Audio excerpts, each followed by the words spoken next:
Bonjour à tous, bienvenue dans cette nouvelle vidéo où on va parler d'astuces sur le crédit bancaire. Vous savez que j'en ai fait un petit peu ma spécialité puisque j'ai franchi pas mal de paliers, j'ai eu pas mal de difficultés. Donc je vous donne tous mes meilleurs conseils dans cette vidéo. A tout de suite.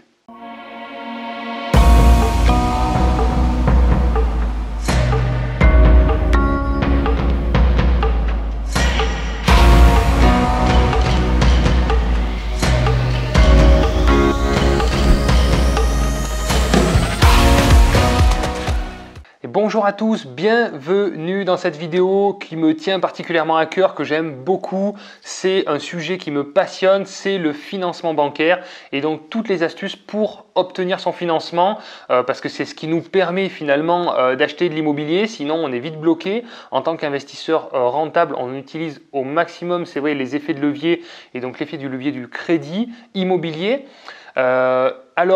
Pour obtenir son crédit, effectivement, il faut avoir quand même pas mal de réflexes assez simples. Donc, je vais faire une vidéo assez courte pour que vous puissiez y voir un petit peu plus clair sur quelques astuces qui vous permettront d'obtenir votre financement bancaire.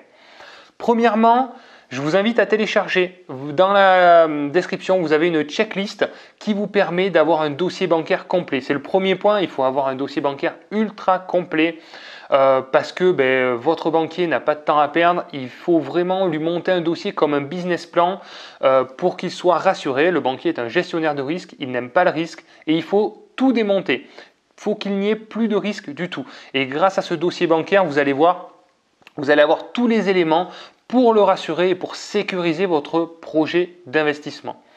Deuxièmement, vous allez aller voir des établissements bancaires qui fonctionnent en calcul de différentiel positif. Donc différentiel investisseur, ça veut dire que le taux d'endettement sera calculé un petit peu à notre avantage. J'ai fait une vidéo précise sur le taux d'endettement différentiel. Allez la voir, vous verrez que c'est assez important de savoir le calculer et surtout d'aller voir les bons interlocuteurs qui le calculent de cette manière-là. Quelle banque fonctionne comme ça? Beaucoup de banques régionales. Donc je vais en citer quelques-unes parce que je sais que vous allez me les demander. Alors il y a le CIC par exemple, vous avez le Crédit Mutuel, vous avez la Banque Populaire, vous avez la Caisse d'épargne, vous avez le Crédit Agricole suivant les régions. Voilà, vous avez déjà quelques établissements, là quelques pistes pour pouvoir trouver des établissements qui fonctionnent en différentiel bancaire. Les enseignes nationales fonctionnent moins en différentiel investisseur et donc forcément c'est des banques qui seront moins intéressantes à solliciter pour nous en tant qu'investisseurs. Ensuite, un paramètre important qu'il va falloir, c'est trouver le bon interlocuteur.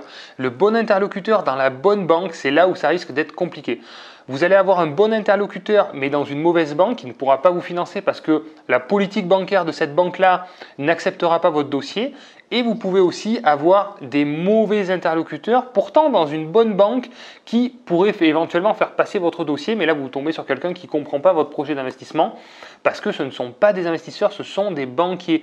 Et donc, c'est là où il va falloir trouver la bonne personne dans la bonne banque, la personne qui vous fait confiance, qui comprend votre situation et ce que vous demandez et la personnalité que vous êtes. Et donc là, ça va demander un petit peu de persévérance. Il va falloir enchaîner quand même les rendez-vous pour trouver cette fameuse bonne personne dans la bonne banque. Une fois que vous l'avez trouvée, je vous garantis, c'est très intéressant. Ensuite, vous allez pouvoir solliciter des banques sur plusieurs lieux. Vous allez pouvoir solliciter les banques sur votre lieu d'habitation, donc plusieurs banques sur votre lieu d'habitation, et également des banques sur le lieu où vous allez investir. Voilà, donc globalement, ce que je vous conseille, c'est au minimum de solliciter entre 5 à 10 établissements bancaires.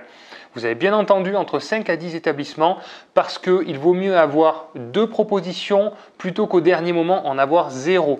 Vous savez qu'il y a un délai qui court pour l'obtention du prêt qui est assez court. Donc vous n'avez pas trop le droit à l'erreur et si vous vous rendez compte au dernier moment que vous avez que des refus parce que oralement on vous a fait espérer des oui mais qu'en réalité finalement vous n'obtenez pas le crédit, vous êtes un petit peu le bec dans l'eau. Donc je vous conseille vraiment d'en faire beaucoup et si vous avez plusieurs propositions, vous avez toujours en tête que la deuxième banque qui vous a fait une proposition sera à même de vous financer votre prochain projet parce que je suis sûr que vous y pensez déjà. Et la dernière astuce, c'est l'attitude. L'attitude qu'il faut avoir pour être sympa avec un banquier, une attitude ouverte, sympathique, commerciale, où vous allez jouer le jeu aussi, vous allez prendre les produits qu'il vous propose, vous allez être un bon client sympa. N'allez pas tout négocier, négocier les taux, négocier les assurances, négocier les frais de dossier. Franchement, ce type de clients, les banquiers, voilà ce qu'ils en font. Hop, poubelle. Voilà, c'est exactement ce qui se passe, c'est la réalité des clients embêtants, ils en ont tous les jours. Donc soyez un client cool, sympa, qui comprend les intérêts financiers d'une banque et qui est prêt à jouer le jeu aussi dans son sens. Voilà ce que je voulais vous dire sur les astuces du crédit bancaire pour obtenir votre financement. Merci d'avoir regardé la vidéo. Si cette vidéo vous a plu, je vous invite à mettre un petit like. Si vous avez des questions sur le financement bancaire, n'hésitez pas dans les commentaires, j'y répondrai avec plaisir. Et puis si vous avez des astuces à donner aussi pour obtenir votre financement par rapport à votre expérience, merci de nous les partager aussi, c'est très sympa à vous. Merci et à bientôt. Ciao, ciao.